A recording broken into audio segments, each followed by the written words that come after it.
Protest করার right সমস্ত political পার্টির আছে, ওনারা প্রোটেস্ট করছেন।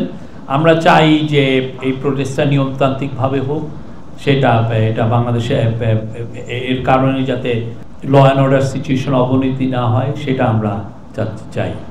আর ওনার বিষয়ে যেটা হচ্ছে সেটা জামাতের যিনি লিডার সেই বিষয়ে আমরা বলতে পারি এটা কোর্টের এখতিয়ার, কোর্ট এটা ডিসিশন নেবেন এবং যা হবে কোর্টের জুডিশিয়াল এটা একটা ডিসিশনের বিষয়, তাদের বিষয় এটা তারাই দেখবেন। তো কাছে ইনফরমেশন এখন পর্যন্ত তথ্য উপদেষ্টা উনি পদত্যাগ করেননি, এটা হলো আমাদের কাছে ইনফরমেশন। আর বাকিটা ওনার বিষয়, আমরা এই বিষয়ে আর মন্তব্য করতে চাই না। আর রদবদল হবে কি হবে না এটা interim government led by professor Yunus তারা এটা ডিসিশন নেবেন, এটা আমরা এখনো জানি না কোনো রকমের কোনো ডিসিশন আছে কিনা। কনসেনসাস কমিশন সবার আগে সবার থেকে ফিডব্যাক পেয়ে নিক, আমার মনে হয় আপনাদেরকে তারা জানাবেন।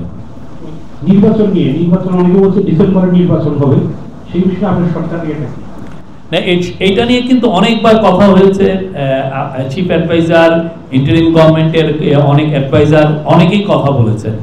চিফ অ্যাডভাইজার আগে দুইটা ডেট বলেছিলেন, একটা হচ্ছে যে ডিসেম্বরের মধ্যে ইলেকশন, যদি কোম রিফর্ম পলিটিক্যাল পার্টিগুলো কোম রিফর্ম চায় তাহলে ডিসেম্বরের মধ্যে ইলেকশন হবে, আর যদি না তারা চান যে না আমরা আরও কিছুদিন থাকি সেক্ষেত্রে ইলেকশন উনি বলেছিলেন যে প্রথমার্ধে হবে।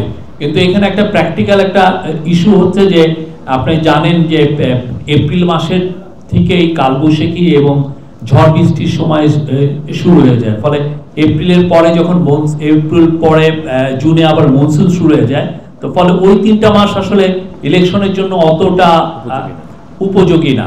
তো সেই জন্য আমাদের ধারণা সেটা হচ্ছে যে ইলেকশন ইদার ডিসেম্বরের মধ্যে হবে, নতুবা ম্যাক্সিমাম মার্চের মধ্যে।